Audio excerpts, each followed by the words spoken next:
ကော်ဖီတောက်မယ်ဆိုလို့ရှိရင်၃မျိုးလုံးတစ်ခါတည်းဖြစ်တာပြောပြကော်ဖီဖြော်ပြီးတော့တောက်တော့မယ်လို့ဆိုလိုက်တဲ့အချိန်မှာ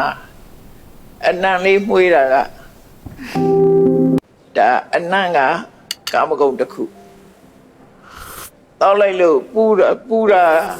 အေးတာနှွေးတာအဲ့ဒါလည်းပဲဖွတ်တတ်ပါရုံဆိုကာမဂုဏ်တစ်ခုရှားပေါ်ရောက်တော့ခါတဲ့ကလေးဆိုတာဒါလည်းကာမဂုဏ်တစ်ခုရှားကသိတာတစ်ခုနော်နှာခေါင်းကသိတာတစ်ခု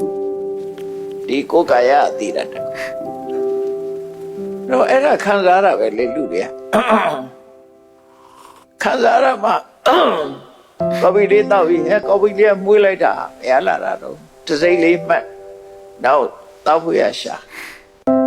ဝဲသွားမယ်ဆိုဝဲအင်းကြဖြောင်းတော့ပူလေးတောက်ရတာပြင်းလာတဲ့အခါကျတော့ ice coffee ဆိုလောက်ပြန်အေးတောက်ချင်ရှေ့ကစိတ်ပြီးတောက်ပြန်အဲ့ဒါဘာလို့ဆိုကာယပတ်တဲ့ဖွတ်တပါယုံကိုရှာတာပဲလေအေးရလေးကြိုက်တဲ့အခါအေးတဲ့ဖွတ်တပါယုံရှာ